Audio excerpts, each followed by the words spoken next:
berbuntut panjang. Mayor Dedi Hasibuan yang merupakan penasihat hukum dan bagian hukum Kodam 1 Bukit Barisan diduga menyalahgunakan jabatan menjadi penasihat hukum saudaranya sendiri berinisial ARH yang tengah berstatus sebagai tersangka dalam kasus dugaan penipuan lahan. Apakah dibenarkan seorang personel militer aktif nyambi menjadi kuasa hukum dalam kasus sipil? Kita akan membahasnya lebih lanjut dengan narasumber pengamat intelijen dan pertahanan sekaligus mantan Kabais Laksamana Muda TNI Purnawirawan Soleman B. Ponto. Pak Soleman, selamat siang. Ya, selamat siang. Ya, mohon penegasan Pak Soleman, apakah boleh perwira TNI aktif menjadi penasihat hukum? Tidak boleh, jelas. Tidak boleh, saya ulangi lagi. Itu salah. Ya. Jadi sudah jelas menurut Anda Mayor Dedi Hasibuan melakukan pelanggaran? Betul, itu pelanggaran. Tidak boleh seorang tentara menjadi penasihat hukum. Penasihat hukum itu hanya untuk intern TNI. Kalau keluar itu tidak boleh, ada aturannya untuk menjadi penasihat hukum di luar.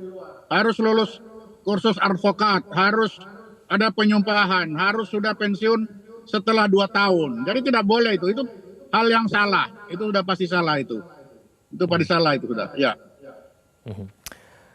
Apakah peraturan mengenai tidak bolehnya perwira TNI aktif ini sudah sewajibnya diketahui oleh perwira menengah TNI? Ya sudah wajib, sudah harus tahu. Apalagi beliau itu di dalam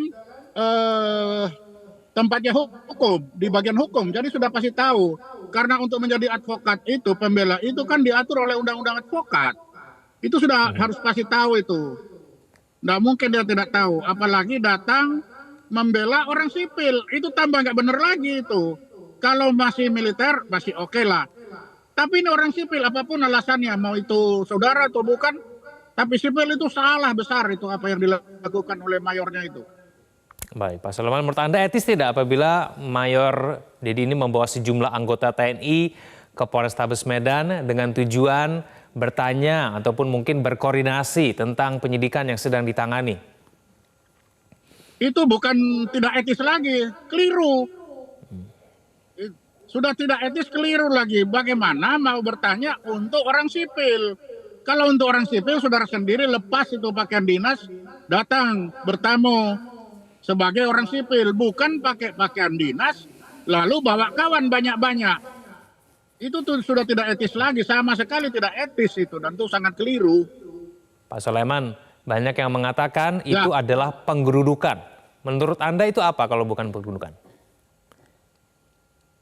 Ya, seperti itulah. Saya tidak tahu lagi bahasanya mau pakai bahasa apa. Itu kan datang beramai-ramai. Datang bersama-sama beramai-ramai untuk bertanya kepada sesuatu yang tidak ada hubungannya dengan kedinasan. Kan itu yang terjadi.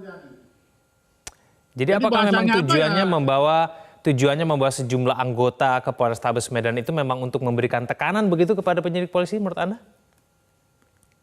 Ya, apapun orang merasakan seperti itu. Walaupun dibilang, ini kan hanya kawan. Tapi kalau dengan banyak-banyak orang begitu, itu pun tersiratnya seperti itu. Itu tersirat itu seperti itu. Sehingga betapa pentingnya orang yang di dalam itu. Jadi saya berpikir kasus ini tidak sesederhana itu. Ada kasus besar di belakang ini. Tidak mungkin hanya sesederhana itu. Sampai sedemikian pentingnya orang yang ditahan itu perlu dibebaskan oleh seorang mayor bersama-sama dengan kawan-kawannya. Kan begitu. Menurut Anda ada hubungannya apa yang dilakukan Mayor Dedi dengan tersangka ARH ini yang merupakan saudaranya dan tersangka pemalsuan lahan begitu kurang lebih? Ada hubungannya? Ya, Pak Soleman. Saya menduga ada hubungannya. Sebagai seorang mantan intelijen, saya punya feeling dan ada informasi ada hubungannya.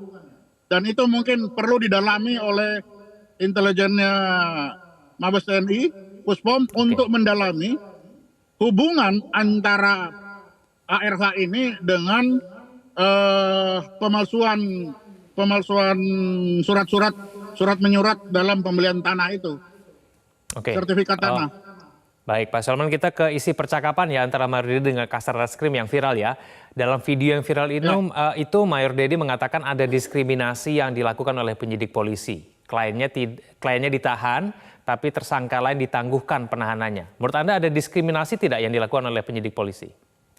oh tidak, polisi itu kan bisa, dia dilindungi oleh undang-undang untuk memutuskan sendiri berhasil berdasarkan pertimbangan sendiri.